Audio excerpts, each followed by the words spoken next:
Recording. Hello, my name is Artsy sister, and this is Saturnastra, Marduke, chapter 14, part 2. We're like in the death realms. The only light seemed to emanate from the flowers. When I plucked one, it turned to dust in my hands. I smelled one, and it stunk of death. Parting the ground, I saw that we were stepping over sleeping bodies. They all looked like they were resting in peace. Seeing me frown, Shalom said, "Worry not, they feel no pain. After many pains, now they only know peace." With curiosity, Sivanu asked, "Who are you talking to?" Standing aside, I allowed the mage to look upon my brother. His human form was half my size. He had olive skin, long black hair, and black eyes. He wore black robes decorated with stylized violet flowers around the hood. Aside from the regular rage gear, he wore a saber with runes in the handle. Smiling, he said, "I am running an errand for my father." Frowning, Sibaru said, "I must be imagining things, but the way you move your mouth doesn't match the things you say." Shannon spoke again, this time without opening his mouth. "Forgive me, it has been 2 years since I have spoken with anyone." Sivano trembled a little and he added, "I can see why." Sharon, you visit here often. Tell me, did you happen to see Arasa with my mother?" I asked. Sharon pondered a bit before answering the question. "People come to this realm all the time. I could not say for certain if I saw her or not. Still, it does not hurt to inquire about her," he said. "Well, let's go," I said to Sivano, giving him a slight push. Annoyed, he led on. For hours we walked among the strange field of flowers. They seemed to go until infinity. From time to time, we would see a broken column or a ruined house rising from the flowers. The most dreadful sight was their wandering spirits. Like shades, they walked aimlessly across the flowery field. Eventually, they would get tired of walking. Then they would lay down and finally sleep the sleep of death. Rich and poor alike, just and wicked, death was the ultimate equalizer. Suddenly, Sivano and Shalom stopped. Flying over us was a shade. It glided ever gently, lazily. It sang a very eerie song. It had no words, just a faint hissing at the edge of each intonation. However, its melody chilled one's blood to ice. My escort took a flower from the ground, and he said, "For you, darling Arasa." This time the flower did not turn to ash. It remained intact. Arasa glided down and softly stood before us. The rosy walls were long and violet. They hovered in a straight fashion as if the god was on the water. It had the face of a human. The hands that reached out to take the flower were scaly. The surface had a nice shimmer golden brown color to it. Interesting enough, the bottom was looking normal. His eyes were completely black and he had no eyelids. They almost seemed to be completely hollow. His nose too was absent. It looked like the open holes of a skull. His hair had the same odd color as on the top of the skin. It seemed to be pressed into his neck. The way he walked and moved had an odd zigzag rhythm to it.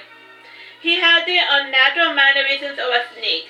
Like I said, he took the flower and he opened his mouth, revealing 4 sharp snake fangs. He swallowed the flower and mused a little.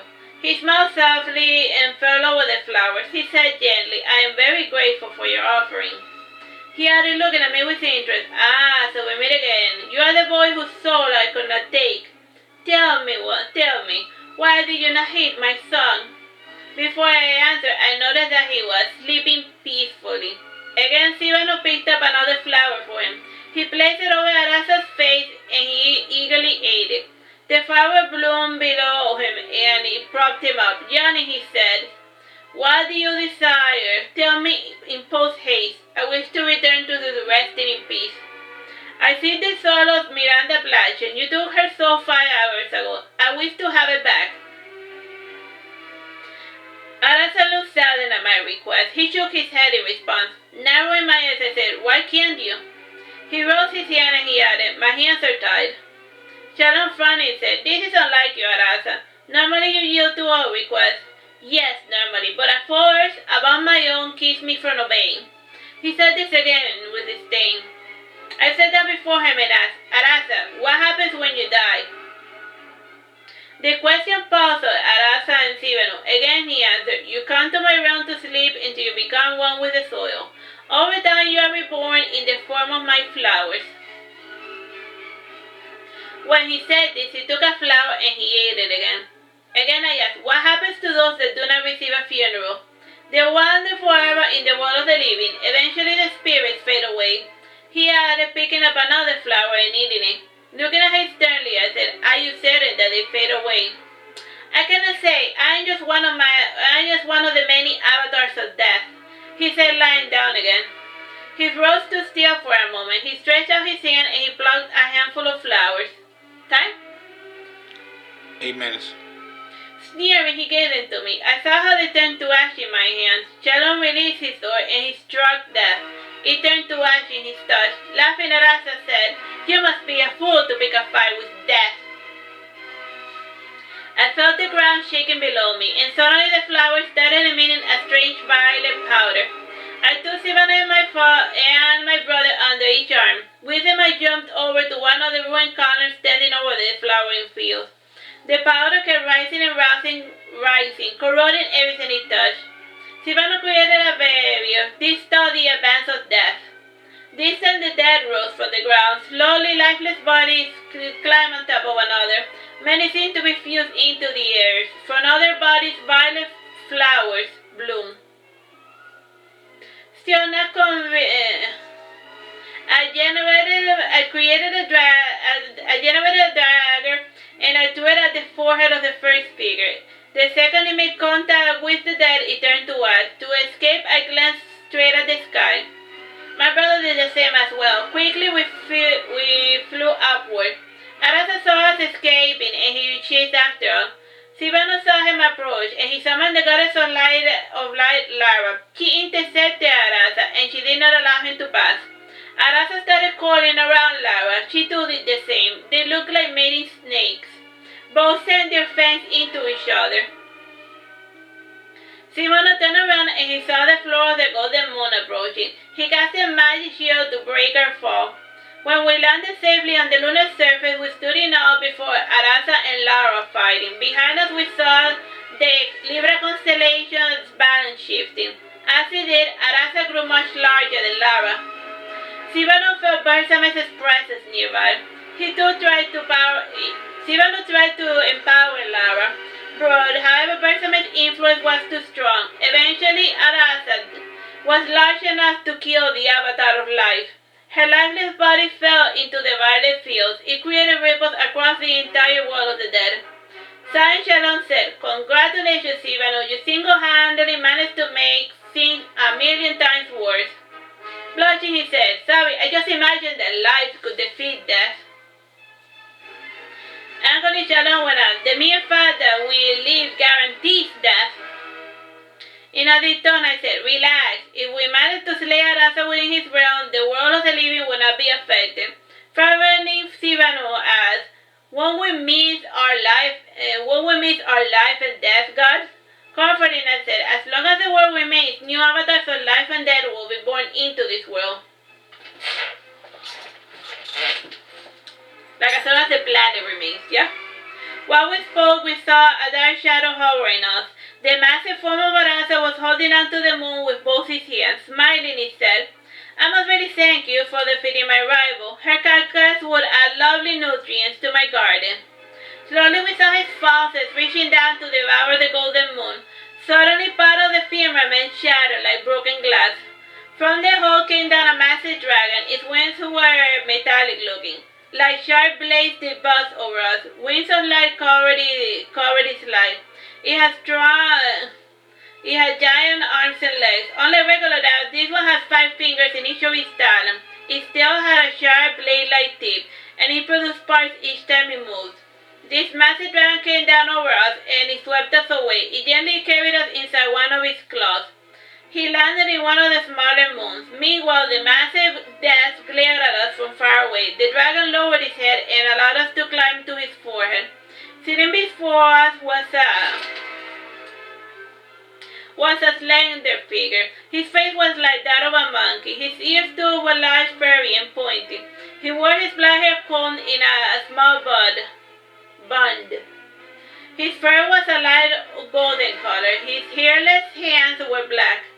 The steel had some of the apish distortion. His feet too were like those of the ape. He wore an elaborate blue nightshirt. It had the pattern of the swirling blades. The monkey king was sitting down like a Buddha. His staff stood perfectly still before him.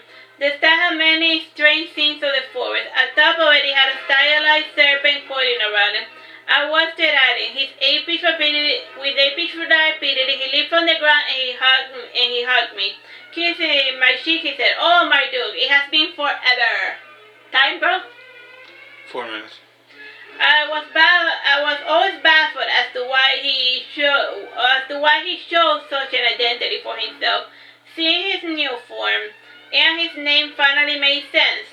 Suddenly the dragon we rode made a swift movement, and we all fell backwards against his large black scale mane. Glancing up, I noticed that the dragon was trying to outmaneuver death. The dragon flew towards the sky belt, and with great agility he flew between all the rocks. Death, however, did not bother to dodge them. My monkey king of a brother summoned his staff toward him. With a gesture, he struck the surface of the dragon and he created a barrier that kept our crew from feeling the motion. Once incorporated, walked towards the forehead of the dragon to better survey the battle. The dragon turned around and with a flying shot a beam of white light.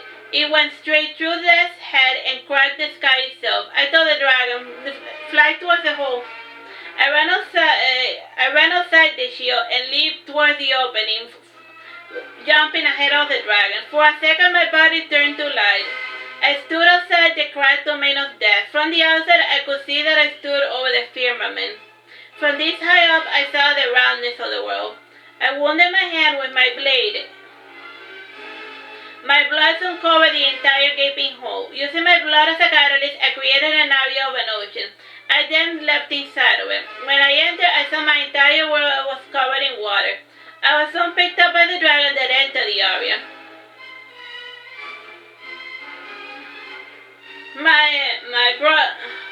Monkey King Steel kept Shalom and Sivano from drowning. Swirling around us, we could see Death's shadow. The being thought we had fled towards the true ocean. To keep out the illusion, from time to time a school of fishes would pass by. I had generated a pretty realistic ocean. I said to Shalom, "Have you learned any decent lightning spell?" "A few. Why?" He asked, looking through his spell components. Bro, the time? 2 minutes, 30 seconds. Looking at Sivano, I said, "You have had experience casting true magic. I want you to divert the power of my brother's lightning into a massive subway." Saluting me, he said, "Aye, aye, Captain." Between Sivano and Shalom, they started building a massive spell. Sivano chanted a series of lightning spells, forcing them together into a massive one. Shalom did the same.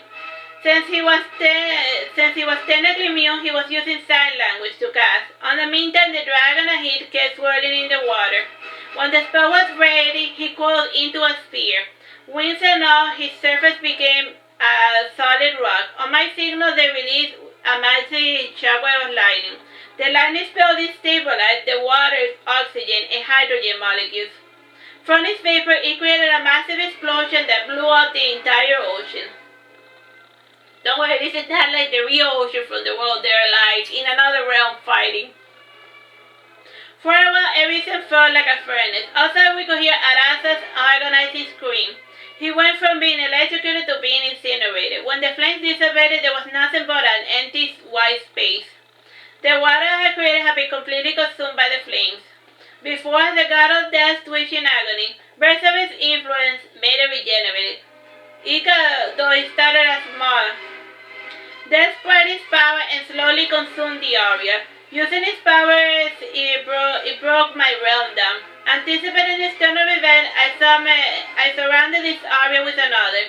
Death fled through the cracks that looked like the open world. Hungrily, he flew towards the flower, and instead, he bashed against a glass floor.